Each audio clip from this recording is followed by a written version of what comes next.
Bismillahirrahmanirrahim. Assalamualaikum warahmatullahi wabarakatuh. Alhamdulillahirabbil alamin. Alladzi hadana li hadza wa ma kunna linahtadiya laula an hadanallah. Wa asyhadu an la ilaha illallah wahdahu la syarikalah. Wa asyhadu anna Muhammadan abduhu wa rasuluh. Allahumma shalli ala Muhammad wa ala alihi wa ashabihi wa man tabi'ahum bi ihsanin ila yaumiddin. Ya ayuhan nas ittaqu rabbakum alladzi khalaqakum min nafsin wahidah wa khalaqa minha zawjaha Babasa minhuma rijalan katsiran wa nisaa'a wattaqullaha alladzi tasaaluna bihi wal arham innallaha kana 'alaikum raqiba wa ba'd.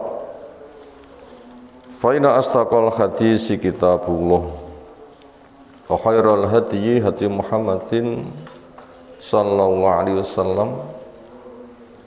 Syarrul umuri muhdatsatuha fa inna kulla muhdatsatin bid'ah wa kulla bid'atin dhalalah wa kulla dhalalatin finnar. Ayol ikhwah akraman subhanahu wa ta'ala, setelah kita aturkan pujian, sanjungan, pengagungan, syukur semata untuk Allah Ta'ala yang teriring doa salawat salam semoga tercurah untuk Rasulnya Muhammad sallallahu alaihi wasallam. Berikutnya, nikmat besar masih terasa sedemikian rupa. Allah curahkan yang bisa kita saksikan, kita rasakan, entah itu kondisi aman, sehat, keislaman kita terjaga insyaallah. Bahkan kita berusaha untuk nambah-nambahi dengan duduk di majelis ilmu yang itu adalah hakikatnya taman surga. Makanya siapa di dunia tidak mau mampir di taman surganya Allah di akhirat juga tidak. Makanya pesan Nabi sallam, idza marartum biriyadil jannah farta'u. Bila kalian melintasi taman surga maka mampirlah. Kata farta'u itu kalau hewan yang digembalakan digiring ke tempat penggembalaan untuk penggembalaan. Mereka tanya, wama riyadul jannah, apa itu taman surga? Jawab Nabi sallam adalah khilaqud dzikir, halaqah dzikir, itulah majelis ilmu. Yang fadilahnya, man salaka tariqan yaltamisu bi ilman sahalallahu lahu biri tariqan ila jannah. Siapa keluar rumah menempuh perjalanan untuk mencari ilmu, maka dimudahkan dia jalan menuju kepada surga Allah Ta'ala. Majelis adalah bentuknya masjid. Satu rumah dari rumah-rumah Allah, bangunan yang di situ disebut nama-nama Allah Subhanahu wa Ta'ala, entah itu dalam bentuk adzan, dalam bentuk salawat, dalam bentuk doa, dalam bentuk sholat, dalam bentuk zikir, dalam bentuk iqamah, dalam bentuk jamaah, dalam bentuk majlis yang mereka belajar dan mengajar, membaca dan menyimak Itu merupakan hakikatnya merupakan taman surga yang kita dimudahkan untuk memasukinya, sehingga punya alasan di sana pun juga kita akan memasukinya. Semoga kelak kita berkumpul di surga Allah Ta'ala. Berikutnya materi taklim kita mengkaji kitab Kun Salafiyan Alal Jadah. Jadilah orang yang mengikuti jejak salafus saleh dengan benar. Kita segarkan ingatan kita, kenapa kita butuh menempuh cara itu. Jawabnya, walaupun kita sudah dibekali dengan keislaman, walaupun kita mendapatkan pembimbingan sejak lahir sampai mati dengan keislaman, walaupun semua orang semangat untuk menyambut Islam karena sesuai dengan fitrah yang dia dicipta sejak dari awal. Walaupun juga masyarakat ada di sekeliling kita rata-rata juga mereka sebagai muslim. Tetapi bila semata hanya itu saja tidak cukup. Kenapa? Karena sempurnanya Islam itu berada di generasi awal. Karena sempurnanya Islam kapan? Ada di generasi awal. Perubahan dari satu ke waktu, kadar keislaman masyarakat itu berpotensi menurun.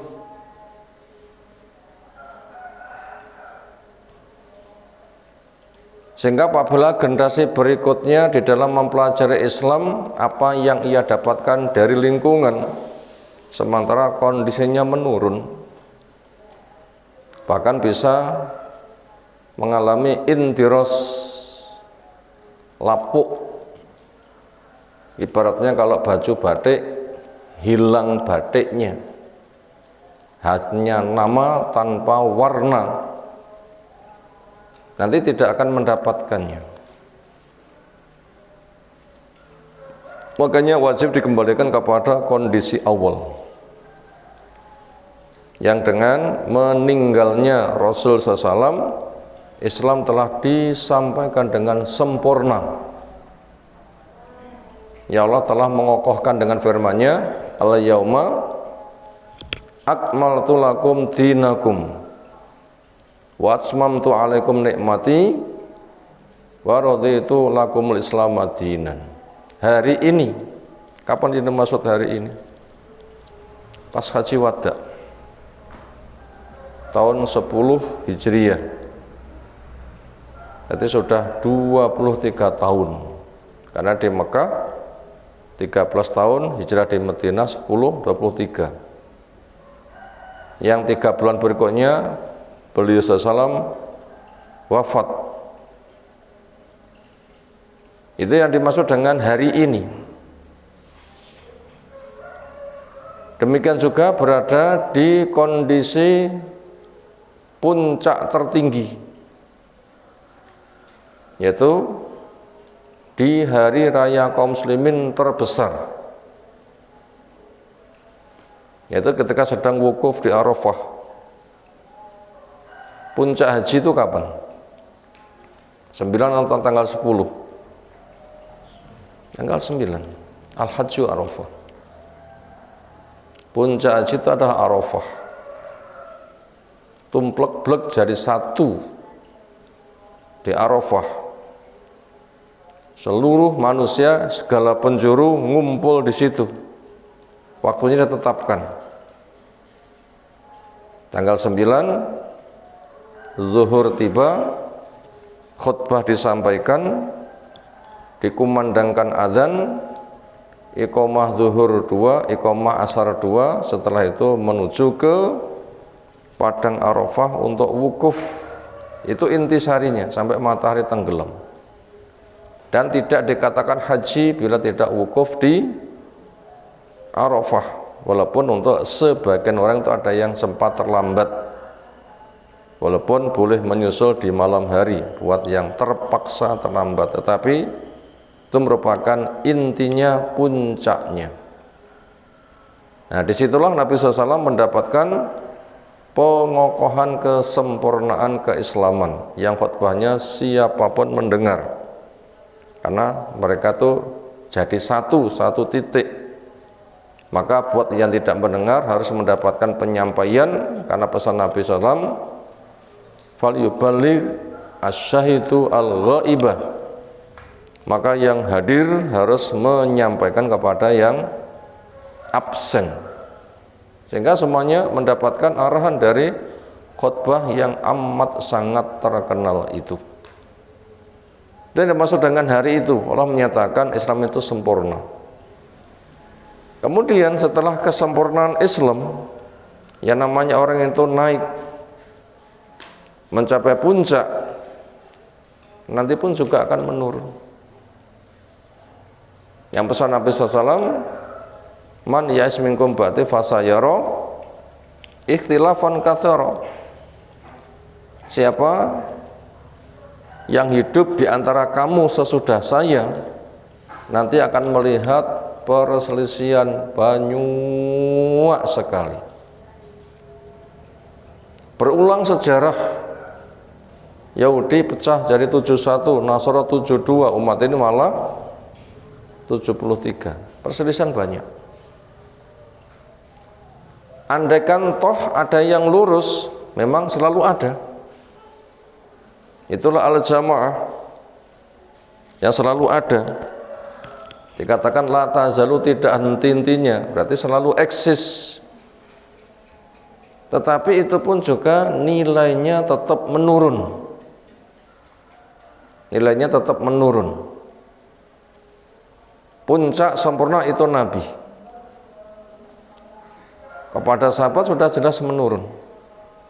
Kepada tabi'in lebih menurun lagi. Kepada tabi'ut tabi'in lebih turun. Terus berikutnya, sehingga manusia yang paling jelek ketika kiamat terjadi dia masih hidup, menurun kan? Ini yang dikokohkan, diinfokan oleh Nabi SAW. La ya'ti 'alan nasi zaman illa ba'dahu syarrun minhu. Tidak datang kepada manusia sebuah masa kecuali sesudahnya lebih jelek. Kalau kondisinya seperti itu, lalu orang berislam hanya mendapatkan kesan Islam apa yang ada di lingkungan, ya nggak akan mendapatkan nilai keislaman yang semestinya. Maka dari sebab itulah masing-masing itu diwajibkan kembali kepada profil generasi pertama. Itu pada kondisi keadaan yang berubah dan menurun. Apakah bisa persis? Kalau persis tidak bisa.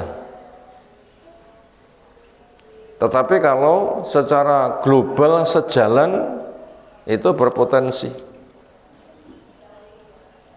Karena karakter surga pun juga tidak satu ruangan, satu tingkatan, tapi bertingkat-tingkat, bukan jannatun tapi jinan. Yang tingkat bawah ke atasnya bagaikan penduduk bumi melihat bintang-bintang. Berapa lapis itu tidak tahu. Yang semua itu ada penduduknya dan dibikin penuh. Walaupun itu tingkatannya berbeda, tetapi namanya sama. Apa itu? Di surga.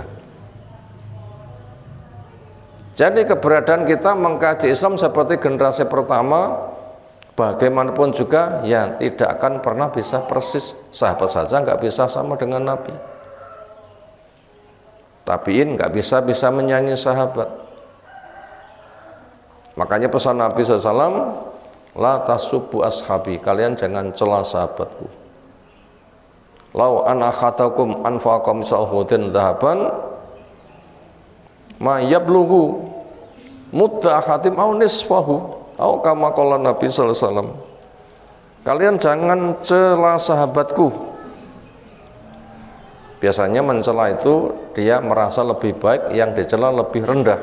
Dikatakan jangan. Artinya persepsimu tidak benar. Kamu tidak bakalan bisa lebih baik daripada sahabatku. Itu makna kamu jangan mencela. Lalu bagaimana gambarannya umat berikutnya tidak bisa menyaingi? Pesan Nabi Sallam, andaikan ada satu di antara kamu punya emas sok gede gunung Uhud, lalu ia infakkan total, lalu dibandingkan dengan infake sahabat, kamu tidak akan pernah bisa menyaingi. Gambarannya, andai infak sahabat itu segede gunung Uhud, infakmu itu hanya 1 mud atau separuhnya. Berapa 1 mud itu? Cawukan telapak tangan kanan kiri, ini 1 mud. Separuhnya ya 1 cawukan pakai 1 telapak tangan. Gunung Uhud dicawuki gini berapa kali cawukan?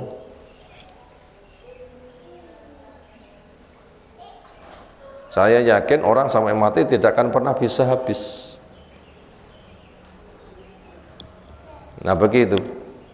Itulah kelebihan generasi pertama yang kita belajar ke sana, walaupun tidak bisa sama seperti mereka, tetapi nanti akan berkumpul di tempat yang namanya sama. Apa itu? Di surga. Dan masing-masing itu dijatah penuh. Bagaikan rentengan gerbong kereta api, ya gerbongnya tidak akan pernah bisa sama. Loko tentunya paling depan, gerbong 1 di belakangnya, dan berikutnya, generasi berikutnya mungkin gerbong yang belakangnya jauh sana, tapi kan tetap satu rangkaian. Jalan semuanya, mandek semuanya. Ketika bermuara di surga semuanya. Nah itu rangkaiannya tuh ke sana. Walaupun tidak sama tapi semisal. Makanya kita butuh kembali kepada generasi yang pertama. Ini alasan berislam kita supaya seperti salafus soleh. Itu makna dari judul kun salafian alal jadah, jadilah kamu mengikuti jejak salafus soleh dengan benar, yang nanti harapannya bisa bersama mereka berada di surga, walaupun kenyataannya nanti itu tingkatannya berbeda-beda. Kenapa? Itu sebuah keharusan, tetapi programnya sudah sukses, yaitu sama-sama berkumpul di surga Allah Subhanahu wa ta'ala. Nah, secara harapan semuanya dipacu untuk sebagai penduduk surga Firdaus. Idza sa'altal jannata fas'al al-firdausa fa innaha a'lal jannati wa awsatuha. Bila kamu minta surga, mintalah surga Firdaus. Kenapa? Dia yang paling tinggi, dia yang paling tengah, generasi pertama sukses. Nah, maka kita mengikuti jejak kesuksesan mereka. Di tema muqaddimah kemarin sudah kita baca sebagai muqaddimah khutbah, diawali dengan innal hamdalillah nahmaduhu, lalu nukilan ayat-ayat takwa, entah itu di Ali Imran, entah itu di An-Nisa, entah itu di Al-Ahzab, lalu diiringkan dengan amma ba'du. Lalu satu uraian telah kita baca, yaitu wa ma arsalnaka illa rahmatan lil alamin, dan tidaklah kami mengutusmu wahai Rasul Muhammad SAW kecuali untuk mencurahkan rahmat di alam raya. Bagaimana bentuk Nabi menyebarkan rahmat di alam raya? Dakwah. Sebagai saksi umat ada pembimbing. Rasul sebagai saksi itulah yang mendakwahkannya. Karena tugas saksi itu adalah berdakwah. Kita baca poin-poin berikutnya. Setelah Al-Anbiya 107 telah kita baca. Sekarang nukilan surah Al-Baqarah yang ke-143. Allah firmankan, wa kadzalika ja'alnakum ummatan wasata litakunu syuhada'a 'alan nas wa yakuna ar-rasulu 'alaikum syahida. Wa kadzalika, dan begitulah. Yang dimaksud dengan begitulah ketetapan Allah yang mesti terjadi, yang biasa dikatakan sebagai sunnatullah, ketetapan Allah yang ada di alam raya. Kalau membuat sebuah ketetapan tidak bisa ditolak, mesti terjadi. Apa itu? Ja'alnakum, kami jadikan kalian ummatan wasata, umat pertengahan. Allah membuat sebuah ketetapan, siapa yang pengen selamat, umat itu tipenya masing-masing, yang selamat adalah yang pertengahan. Dan ini tidak bisa dibantah. Semisal 5 tambah 5 10, tidak bisa dibantah, mesti terjadi.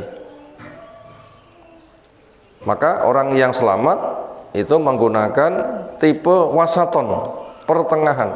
Itu tidak bisa dibantah. Kenapa? Allah mengatakan kadzalik, yaitu sunnatullah, ketetapan Allah mesti terjadi, sehingga mau tidak mau ya harus mau, nggak bisa tolah-tolah, yang ada hanya itu saja sebagai ummatan wasaton. Litakunu syuhada 'alan nas, supaya kamu menjadi saksi atas manusia. Artinya bila kamu telah mencapai pada tipe umat pertengahan, di mana kamu menjadi saksi, tugasmu adalah apa yang telah kamu miliki wajib kamu sebarkan. Karena tugas saksi itu adalah menyampaikan apa yang ia saksikan. Kalau dia menyaksikan kitab Allah, ditafsirkan dengan sunnah Rasul SAW, dipahami, diamalkan sebagaimana para sahabat, kamu menyaksikan itu, menghadiri itu, mewujudkan itu, memiliki itu, ketika kamu di tengah umat itu sebagai umat, ya sampaikan. Kita ulang, apa tugas saksi? Menyampaikan apa yang ia saksikan. Kalau saya baca Quran, saya juga membacakan Quran. Kalau Quran yang ku baca ditafsirkan dengan sunnah, saya juga menyampaikan tafsirannya dengan sunnah. Kalau pemahamannya, pengamalan sebagaimana para sahabat, itu yang saya kerjakan, itu juga yang saya sampaikan. Sehingga harapannya nanti Islam dari masa ke masa itu selalu utuh. Walaupun orangnya ketika mengambil yang utuh itu kemampuan ngambilnya dengan persentase berbeda-beda. Misalnya hujan turun deras, lalu orang itu mengambil air hujan, samakah hasil pengambilannya? Tidak sama. Semisal guru ngajar di kelas, tempatnya sama, waktunya sama, materinya sama, daya tangkap masing-masing orang sama atau berbeda? Tidak berbeda.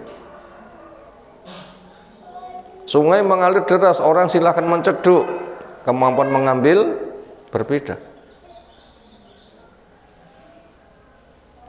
Nah, tugas kita itu adalah menyampaikan apa adanya, walaupun orang ketika mengambil berbeda-beda, tapi nggak jadi masalah. Kenapa? Itu dibatasi oleh keterbatasan yang Allah tidak menuntut kepada orang yang nggak punya kemampuan, karena la yukallifullahu nafsan illa us'aha. Allah tidak mewajibkan kepada seseorang kecuali sesuai dengan kadar kemampuannya. Makanya orang itu sukses bukan berapa yang ia ambil, tetapi orang itu dikatakan sukses ketika memiliki kunci kesuksesan. Jadi orang itu sukses bukan berapa yang ia ambil, tetapi dia memiliki kunci kesuksesan. Apa kunci kesuksesan? Pertama, ilmu. Makanya harus selalu belajar. Yang kedua, bekerja keras untuk paham. Saya belajar harus paham. Ketika sudah paham, yang ketiga harus minta kepada Allah, apa yang saya pelajari, saya pahami, bikin saya tertarik. Itu kunci sukses yang ketiga. Kemudian ketika sudah tertarik, maka dia bekerja keras meraih apa yang dia merasa tertarik kepadanya. Itu ada 4 kunci sukses. Apa tadi? 1, selalu cari ilmu terus. 2, kerja keras untuk paham.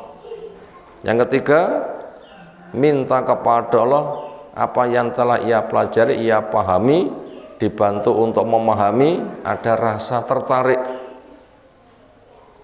kepada kebaikan, senang, kepada kejelekan, benci. Itu namanya memiliki ketertarikan. Lalu yang keempat, bekerja keras. Maka dia nanti akan diberi apa yang ia niatkan. Bukan berapa jumlah yang ia dapatkan, tapi dia akan diberi apa yang ia niatkan, karena innamal a'malu binniyat. Orang itu akan diberikan apa yang ia niatkan.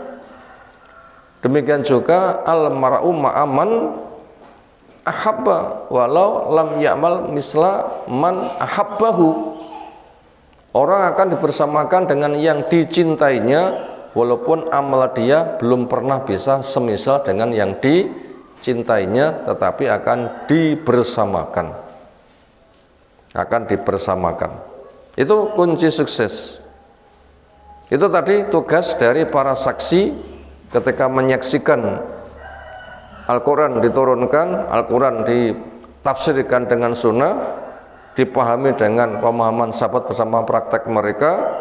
Tugas saksi adalah apa yang telah kamu dapatkan, kamu wajib untuk menyebarkannya. Ini tugasnya adalah litakunu syuhada'a 'alan nas, supaya kamu menjadi saksi atas manusia. Wa yakuna rasulu 'alaikum syahida, dan supaya Rasul menjadi saksi buat kamu. Jadi apa yang kita saksikan itulah apa yang pernah disaksikan oleh Nabi SAW. Nabi menyaksikan Allah telah menurunkan wahyu, Nabi telah menyaksikan dengan menerima apa yang diturunkannya, mengamalkannya, mengajarkannya. Maka umat harus ketika mengambil persaksiannya, apa yang Rasul pernah menjadi saksi, artinya apa yang kamu pelajari adalah yang diajarkan oleh Nabi Shallallahu Alaihi Wasallam. Lalu apa makna umatan wasaton? Umat pertengahan itu maknanya itu apa? Yaitu udulan la yamiluna anil haq. Mereka itu lurus, tidak nyimpang dari yang hak. La ila guluwin, tidak dengan cara nambah-nambahi. Wala ila jafain, dan tidak juga dengan cara ngurang-ngurangi. Bal tetapi yatawasatun, mereka menempuh jalan tengah. Wasatun itu pertengahan. Ikut wazan tafa'ala, tawasato, itu punya menali tolab, itu menempuh jalan tengah. Berarti bisa miring kanan, bisa miring kiri. Nah, itu berusaha difokuskan di tengah. Ketika mulai miring kanan, nah, diluruskan ke tengah. Ketika mulai miring kiri, tetap diluruskan ke tengah. Itu Anda akan menempuh perjalanan itu begitu. Posisi kendaraan di atas jalan itu bisa kadang miring kanan, bisa miring kiri. Nah, itu tetap di tengah. Anda kan belak-belak dia kan dikendalikan, tetap berada pada posisi tengah. Itu mana yatawasatun. Jadi enggak nambah, tidak mengurangi, tapi tetap menempuh jalan tengah. Wayak tadilun, dan lurus. Ikut wazan ifta'ala, i'tidal, itu kerja. Ketika mulai ada pengurangan, itu difokuskan lagi. Di mana dinul islami, agama Islam itu qad naha, sungguh telah melarang anil wuluwi, dari nambah-nambahi, wal jafai, dan ngurang-ngurangi. Kenapa? Islam sempurna, terima apa adanya, nggak boleh nambah, nggak boleh ngurangi. Yang dulu, Nabi yang dulu pun juga telah berpesan, ya ahlal kitab la taghlu fi dinikum, Wahai orang yang diberi kitab, kamu jangan gulu berkaitan agamamu, jangan nambah-nambah. Kalau nambahi nggak boleh, berarti ngurangi juga sama. Bab itu pasangan, ada tambah atau ada kurang. Disebutkan satu kata itu punya makna menyeluruh. Semisal dalil iman bisa naik, yang ada penyebutan penaikan, nggak menyebutkan pengurangan. Kenapa? Itu maknanya sudah dipahami. Apa contohnya? Liyasdatu imanam ma'a imanihim, supaya imannya bertambah-tambah. Itu ternyata nggak dijelaskan iman berkurang, tapi maknanya sudah tercakup. Ahli ilmu menyimpulkan begitulah, al-imanu yazidu wa yanqus. Iman itu bisa naik, bisa turun. Walaupun Allah menyebutkan supaya bertambah-tambah, maka di situ maknanya kamu juga akan bisa mengalami penurunan. Makanya supaya tidak mengalami penurunan, kerja keras untuk nambah-nambah. Itu maknanya seperti itu. Islam melarang untuk bersifat gulu, nambah-nambah wal jafa, nggak boleh juga ngurang-ngurangi. Wa amara, dan Islam memerintahkan bitawasuti, menempuh jalan tengah, wal i'tidali, dan kerja keras untuk lurus, fil umuri kulliha, di perkara-perkara bersifat semuanya. Wa inna min abrazi simati hadatin, wa inna, dan sesungguhnya min abrazi, diantara yang paling menonjol, simati, tanda, hadatin, agama ini, Islam, ketika dikenal tanda yang paling menonjol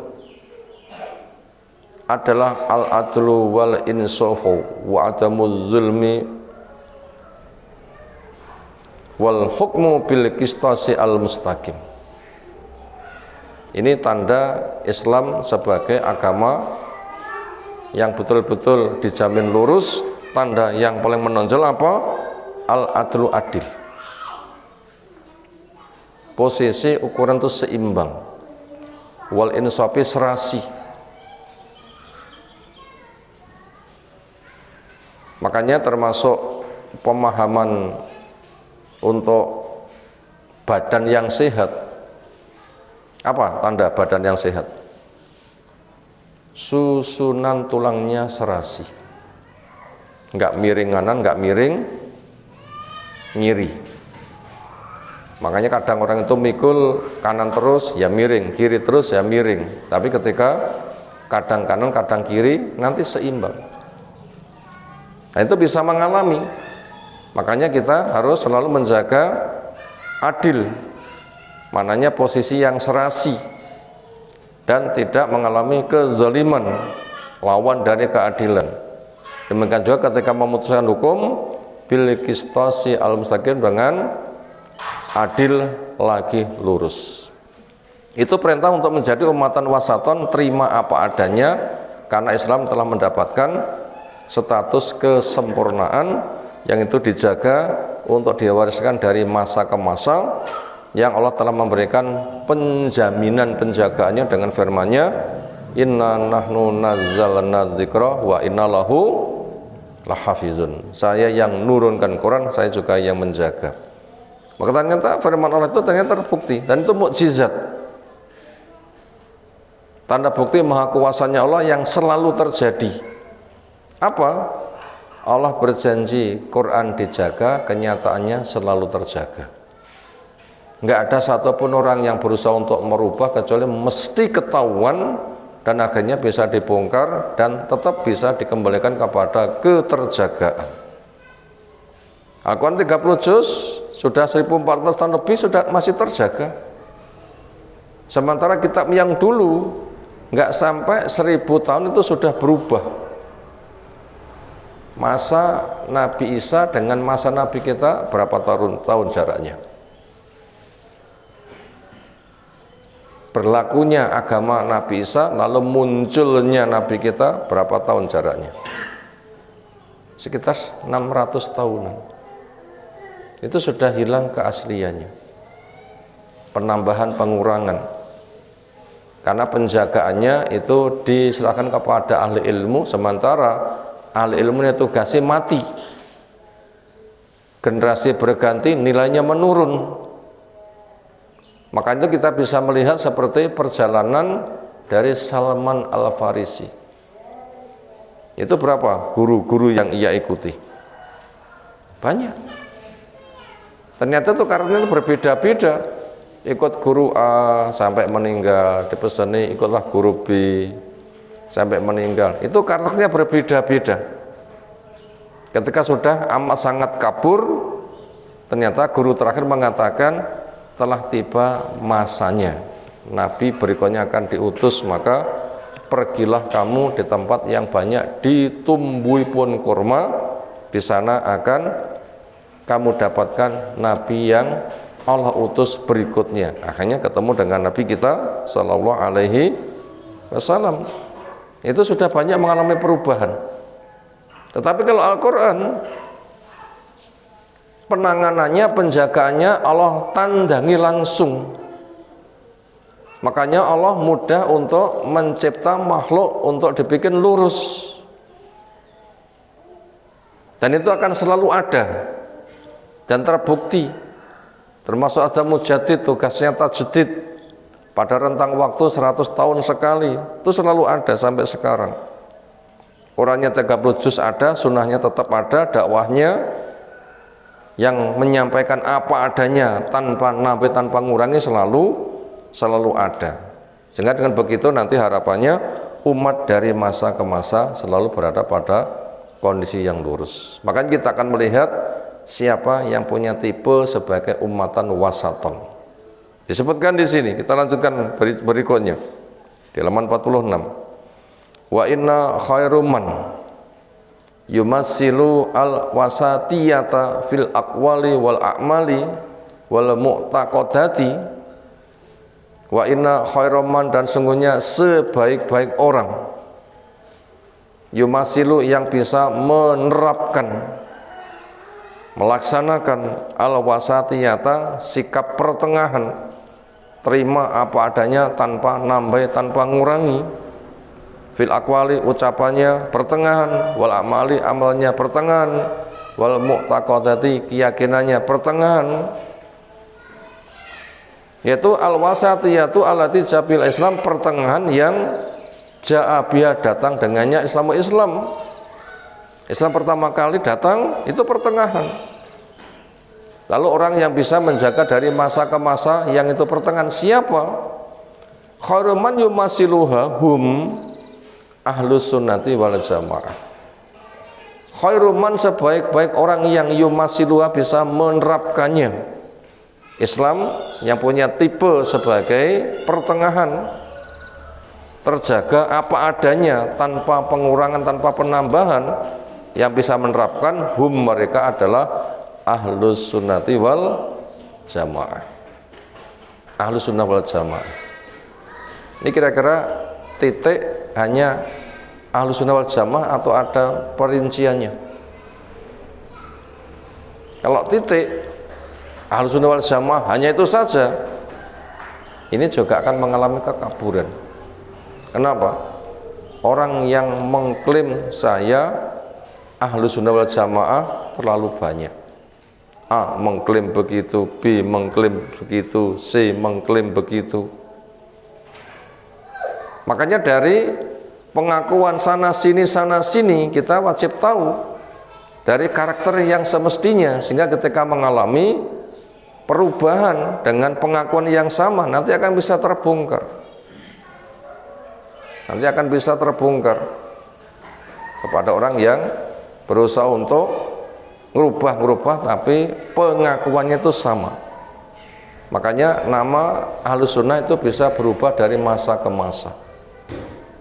Karena orang yang madani banyak, sementara mereka berusaha untuk membersihkan dari orang yang madani karena hanya pengakuan saja.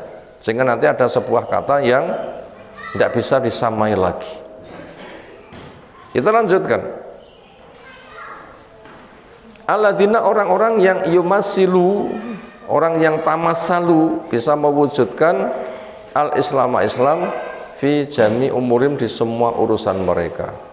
Iktidaan dalam rangka napak tilas bin Nabi sallallahu wa khulafai, dan para khalifahnya ar-rasyidin yang mereka itu selalu membimbing, ittibaan dalam rangka mengikuti lil kitabi wa sunnati, kepada kitab dan sunnah, wifqa fahmi salafil ummati, sejalan dengan pemahaman salaful ummah.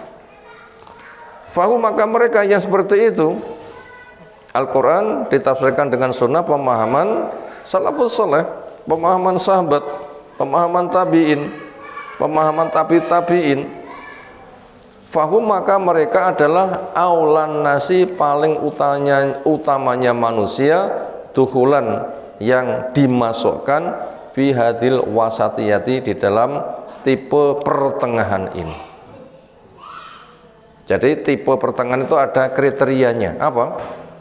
Ketika mengkaji Quran, tafsirnya menggunakan sunnah, pemahamannya menggunakan pemahaman salafus saleh.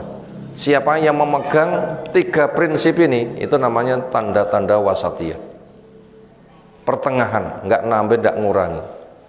Karena kaidahnya itu jelas, Al-Quran ditafsirkan dengan sunnah yang sahih, pemahaman prakteknya seperti para sahabat. Udah, ini nggak bisa ditawar lagi ini. Maka siapa yang mengatasnamakan sebagai ahlus sunnah, tanya, gimana prakteknya?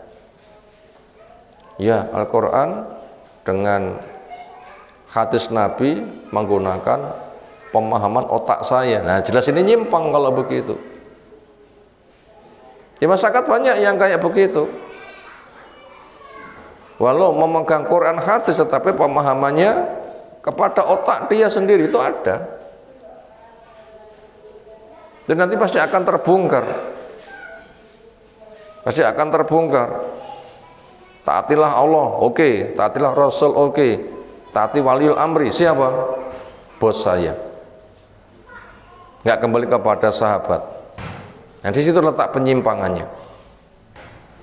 Sehingga hilang sikap pertengahan kalau sudah seperti itu, hilang sikap pertengahannya. Makanya di situ kriteria umat pertengahan itu sangat gamblang, yaitu Al-Quran ditafsirkan dengan sunnah dengan pemahaman para sahabat. Itu merupakan pakem baku yang tidak bisa dibantah sama sekali. Siapa yang memiliki pakem baku itu, maka dia layak mendapatkan tipe sebagai umat wasatiyah.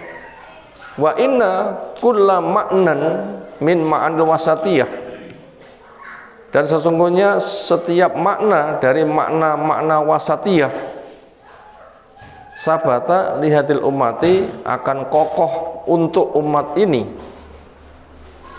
Fali ahli sunnah wal jamaah minhu al-haddu al-awfar, maka untuk ahlu sunnah wal jamaah minhu, dari sifat wasatiyah ini, al-haddu al-awfaru, mendapatkan bagian yang paling sempurna, wan nasibu al-a'la, dan jatah yang tertinggi. Maka siapa ingin mendapatkan jatah sempurna, bagian tertinggi, harus dengan 3 tipe tadi. Al-Quran ditafsirkan dengan sunnah yang sahih, dengan pemahaman para sahabat. Siapa yang punya itu, sudah segala-galanya. Walaupun kemampuan orang itu berbeda-beda, tapi itu menjadi kunci keselamatan. Wa madzaka, dan itu tidak terjadi illa, kecuali li'anhum, karena ahlus sunnah ala anmudaju, sebagai percontohan al-amsalu, terbaik. Makanya sahabat itu merupakan profil terbaik, karena langsung mempelajari Quran dengan sunnah bersama Nabi SAW, belajar langsung, praktek langsung, dikontrol langsung, tanya langsung. Ketika sudah sempurna profilnya, dinyatakan kuntum khairu ummatin. Siapa orang pertama dipanggil kuntum? Kamu siapa? Kamu sebaik-baik umat. Siapa dipanggil pertama kali? Para sahabat, terutama muhajir. Akhirnya bersama Ansor, Buka saja tafsir dari lafaz kuntum, itu kan sahabat yang dipanggil. Muhajir terutama, Abu Bakar, Umar, Utsman, Ali, dan as-sabiqun awwalun yang lain kemudian ditolong di Madinah. Akhirnya semakin mekar. Nah seperti itu. Itu percontohan. Dan itu ternyata dijaga dari masa ke masa, makanya orang yang memegangnya dia menjadi contoh terbaik lil umati, untuk umat ini, allati yang ja'alahullahu, Allah menjadikan ummatan wasatan sebagai umat pertengahan. Berikutnya wa akhbar, Allah menghabarkan annaha khair ummatin, bahasanya umat yang seperti itu adalah umat yang terbaik, yang ukhrijat linnasi, dikeluarkan untuk manusia. Jadi sahabat diawali Muhajir, ditolong oleh Ansor, itu umat yang terbaik, disuguhkan untuk manusia sebagai percontohan, rujukan keteladanan. Manusia siapa? Manusia semuanya. Akhirnya tabi'in yang mewarisi pertama sesudah sahabat, lalu tabi'in, terus dari masa ke masa selalu ada. Kan itu bisa dibilang nyambung. Nabi ke sahabat nyambung, ke tabi'in nyambung, ke tabi'in nyambung. Di antara tabi'in siapa yang paling menonjol? Imam Malik. Turun ke generasi bawahnya, siapa paling menonjol? Imam Syafi'i. Turun ke generasi bawahnya, yang paling menonjol siapa? Imam Ahmad. Turun ke generasi belakangnya, yang paling menonjol siapa? Imam Bukhari, Imam Muslim. Terus itu selalu ada dari masa ke masa. Dari masa ke masa selalu ada. Akhirnya terhimpun dengan kitab-kitab yang selalu terjaga dan selalu didakwahkan menjadi rujukan. Maka dengan demikian siapa yang mendapatkan jatah yang paling baik, itu kedudukan sahabat yang telah mendapatkan pengokohan dengan kuntum khaira ummatin ukhrijat linnas, yang tugasnya ta'muruna bil ma'ruf wa tanhauna 'anil munkar. Di mana mereka adalah at-taifatu al-wahidatu, kelompok satu-satunya kelompok, ya mek kuwi tok, alati yang haqqaqat bisa merealisasikan al-mutaba'ata al-mahdhata, sikap mengikuti yang murni, tanpa nambahi, tanpa mengurangi, itu namanya murni. Li kitabillah azza wajal, mengikuti kepada kitab Allah azza wajal, wa sunnati rasuli, dan sunnah rasulnya sallallahu alaihi wasallam, bi khilafi ghairi, berbeda dengan yang lain. Min firaqin, adanya banyak kelompok, wa ta'ifa, banyak grup-grup, ta'ifal ummati, min firaqin wa ta'ifil ummati, dan beberapa grup dari umat ini itu yang pecah karu-karuan, yang itu telah disampaikan Nabi SAW, man ya'as minkum ba'ti fasayara ikhtilafan katsara. Siapa di antara kamu hidup sudah saya nanti melihat perselisihan banyak sekali, sampai nabi palsu mencapai 30. Itu nabi palsunya saja, belum pecahan berikut-berikutnya. 73 berangkat dengan 4 kelompok, entah itu dari Syiah, dari Nawasib, dari Mu'tazilah, dari Jahmiyah, dari Rafidhah. Itu benihnya itu 4, masing-masing dari 4 nanti berpecah. Maka bila dibaca di tulisan Syekh Imam Al-Barbahari dari Syarah Sunnah, abad ketiga saja itu sudah sampai pecahan itu mencapai 2800. Banyak kan? Sekarang berapa kalau begitu? Gak karuan. Seolah itu bisa hidup subur, padahal itu sudah jelas nyimpangnya. Berbeda dengan kelompok-kelompok, grup-grup umat, fa'innahu ma min firqatin, enggak ada dari pecahan, wala taifatin, dan kelompok, illa kecuali walahu, untuk orang yang nyimpang itu, minal aqwali, memiliki ucapan-ucapan yang berbeda, wal itiqadi, dan akidah yang berbeda, ma yukhalifu, apa yang menyelisihi kitaballahi wa sunnata rasulihi, kepada kitab Allah dan sunnah rasulnya sallallahu alaihi wasallam. Lalu bagaimana langkah keselamatan menghadapi perpecahan yang sangat luas seperti itu? Lidzalika, karena itulah, karena al-sunnati wal jamaah, adal sunnah wal jamaah, khaira firaqi adil ummati, terbaik dari umat ini, wa ausati tawaifiyah, dan paling tengah dari kelompok yang ada. Fahum, maka mereka itu adalah at-taifatu al-mansuratu, kelompok yang ditolong. Bahum, dan mereka adalah al-firqatu an-najiyatu, kelompok yang selamat.